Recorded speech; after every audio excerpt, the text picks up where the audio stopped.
Good afternoon सबाइके and welcome back to my channel. केमन आछो सबाई? आशा करछि सबाई भालो आछो।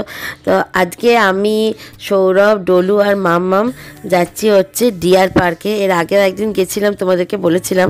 আজকে মা আর সেজু মামা যাচ্ছে না, কারণ ওরা জাস্ট এই লাঞ্চ করে উঠলো। তো আজকে আমরা যাচ্ছি, দিয়ে তারপরে আমরা যাব হচ্ছে মাসির বাড়িতে। তো এখানে দেখো আজকে যাচ্ছি হচ্ছে নিউ টাউনে অ্যাকশন এরিয়া 2-তে যে ডিয়ার পার্ক আছে, ওখানে বেশ কিছু হরিণ আছে আর ডোলু এগুলো দেখতে ভীষণ পছন্দ করে।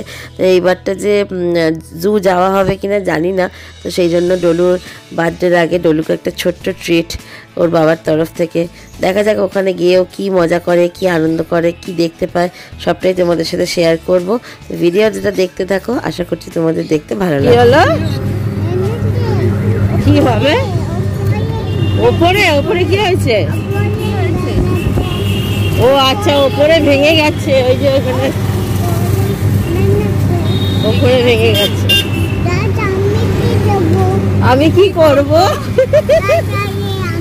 হায় রে হায়, আমি কি হায় রে হায় রে, আমি কি করব? হ্যাঁ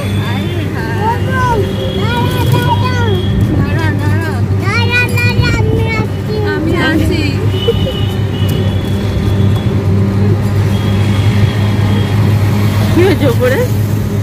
বাবুকে উঠিও না, একদম উঠিও না, উঠো না।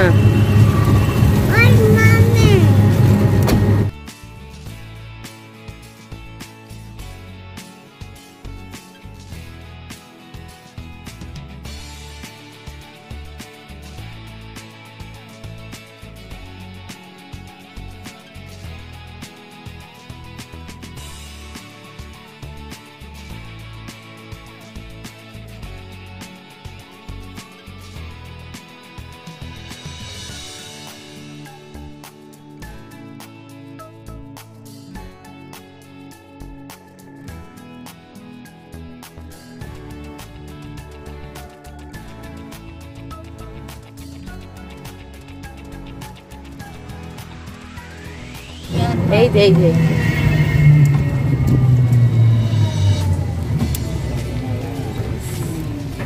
খোলা আছে তো, এই পাশেরটা।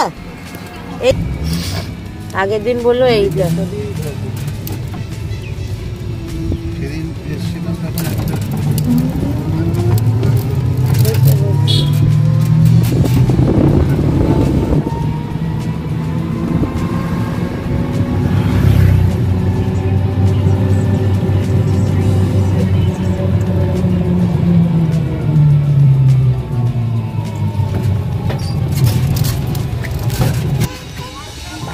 নেমে পড়ো। আমরা পৌঁছে গেছি আর জায়গাটা দেখো খুব সুন্দর, বেশ একদম ফাঁকা ফাঁকা জায়গা, ঠিক আছে। একটু হাওয়াও দিচ্ছে, আসলে পরে অবশ্যই একটু প্রোটেকশন নিয়ে আসাটা খুব দরকার। তো এখন এখানে ঢোকার জন্য তো টিকিট কাটতে হবে, তো চলো এটা এখন টিকিট কেটে নিই। আর এখানে সবাই বলছে এখানে একটা কলকাতার ছোট্ট একটা মিনি জু তৈরি হবে, ঠিক আছে। আর এখানে 90 টাকা আমাদের তিনজনের টিকিট পড়লো, মানে 30 টাকা করে পার হেড। কিন্তু ওদের একটাই প্রবলেম, যেটা আমাদের ভীষণ খারাপ লাগলো। আমি 100 টাকা দিয়েছি, আমাকে 10 রুপিস চেঞ্জ দিল না, আমাকে বলছে 90 রুপিস আমাকে খুচরো দিতে। তো সেটা কি সম্ভব? তো এরকম তোমরা যদি আসো তাহলে পরে কিন্তু খুচরো অবশ্যই নিয়ে আসবে।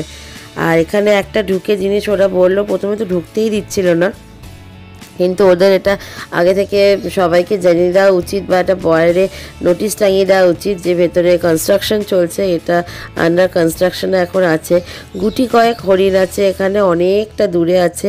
ডলু তো বেচারা কিছুই দেখতে পাচ্ছে না, দেখতেই পাচ্ছ, আমরাই দেখতে পাচ্ছি না, ও আর ছোট বাচ্চা কি দেখবে। তো ওরা বললো যে এখানে ম্যাকাও, কাকাতুয়া, তারপরে অ্যালিগেটর সব কিছু আনবে। আর এখানে একটা স্পটেড ডিয়ার আছে আর একটা বার্কিং ডিয়ার আছে, দুটো দু সাইডে। এরা অন্য জায়গায় ছিল, ওখান থেকে শিফট করে এখানে আনা হয়েছে। এই যে দেখছো এখানটা ম্যাকাও আর কাকাতুয়ার জন্য বড় কেজ বানানো হচ্ছে, কিন্তু এটা আন্ডার কনস্ট্রাকশনে আছে। আমি তো বলবো বাচ্চাদের জন্য এটা কেন, বড়দের জন্য মানে এই মুহূর্তে আসাটা একদমই ঠিক হবে না, কারণ চারদিকে প্রচণ্ড ধুলো, আর ধুলো বালি পাথর এইসব পড়ে এই জিনিসটা ওদেরকে একবার জানিয়ে দেওয়া উচিত ছিল যে না, এখন কাউকে অ্যালাউ করা উচিত না। আর দূরে একটা ক্যাফে আছে, সেই ক্যাফেতেও কিন্তু এখন সেইভাবে কিছু অ্যাভেলেবেল নেই। জায়গাটা ভালো, কিন্তু ইমিডিয়েটলি এখন না আসাই ভালো। যারা এসে ঘুরে গেছে তাদের ঠিক আছে, কিন্তু রানিংয়ে মানে এই মাস বা সামনের মাস, আগামী বেশ কয়েক মাস হবে কি কয়েক বছর লাগবে, ওরা সেটা এখনও কিছু বলতে পারলো না।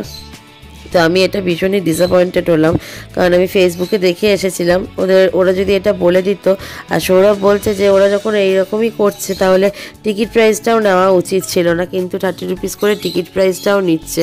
সেই রকম হরিণও কিছু দেখতে পেলাম না। ডলু একটু আপসেটও হয়ে গেছে, এরা রেগে গেছে একটু, কারণ কিছু বেচারা দেখতে পেলো না। বাচ্চাদের জন্যই যখন এগুলো করা, তাহলে পরে একদম পুরোপুরি এখন বন্ধ করে দেওয়া উচিত। তো তোমরা যদি এরকম কেউ প্ল্যান করে থাকো যে আসবে বা কিছু, আমি তো একদমই বলবো এখন একদম আসবে না, কারণ এটা এখন আন্ডার কনস্ট্রাকশনে আছে, মারাত্মক ধুলো এখানে। তো আর কি করা যাবে, ডলুর মন খারাপ, আমাদের সবার মন খারাপ করে আমরা এখন বাড়ি চলে যাচ্ছি। কিন্তু একটাই কথা বলবো যে ইমিডিয়েটলি যদি আমাকে ভিডিওটা দেখে থাকো, এখন আসবে না। তো আজকের মতো চলো, টাটা বাই বাই।